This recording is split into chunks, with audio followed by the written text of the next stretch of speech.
What's up guys, Sal here. So almost a couple of months ago, I made a video about a potential third high-end Google phone, the Pixel 7 Ultra. We didn't know much about the phone at the time except for its code name and its dimension. And ever since, there haven't been any substantial details about the handset. Well, that changes today as we've got lots of interesting details about the Pixel 7 Ultra that could truly rival the Ultra phones from Samsung. First, this prominent leaker on Weibo mentions that Pixel 7 Ultra's rear will be made using ceramic materials. Right now, we either have glass phones or plastic phones, so ceramic is a breath of fresh air, although it's not going to be the first ceramic phone. Now, when you think of ceramic, you might be picturing your grandmother's antique china, but that's not the whole story. Ceramic as a material is actually harder than glass or plastic, and that doesn't mean it's shatterproof, but it is lighter than metal and is an insulator, so there is no heat transfer. And the best thing about ceramic phones is that they look and feel gorgeous.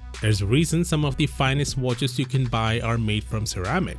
Samsung also offered ceramic phones in the past with the Galaxy S10 Plus 5G edition, and that was a beautiful thing to hold, so good to see Google going in this direction. He also mentions that Foxconn is building this Pixel 7 Ultra along with the Pixel Fold or Pixel Notepad.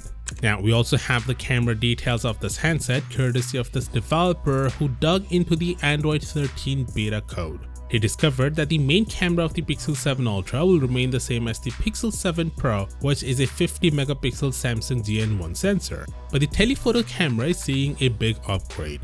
Google will use Sony's flagship IMX787 sensor, which has a sensor size of 1 by 1.3 inches and is a superior telephoto camera compared to the Pixel 6 Pro. Not only that, Google is using an unannounced Sony IMX712, a 13 megapixel sensor that serves as Pixel 7 Ultra's front-facing camera, which again is better than the one on the Pixel 6 Pro and even the 7 Pro.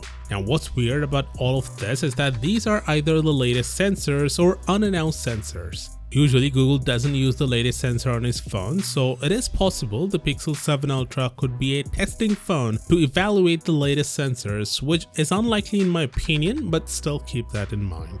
Now, coming to the Pixel 7 Pro, almost everything in the handset will remain unchanged except for its chipset and a telephoto camera. This time, Google will use Samsung's telephoto sensor instead of Sony's, despite both of these sensors have similar performance. The idea here is that using different sensors from different vendors would lead to inconsistent results. Since Google is using Samsung's sensor for its camera, it would be easy to maintain colors if the telephoto camera also comes from the same company. Finally, we have the launch, pre-order and release dates of the Pixel 7 handsets. Google will keep the launch event on the 6th of October, the pre-orders will begin on the same day, and the phones will be available in stores to buy from the 15th of October. Of course, I'll make sure to keep you updated with all the latest Pixel 7 Ultra information, so do consider subscribing for that. And as always, I'll see you tomorrow.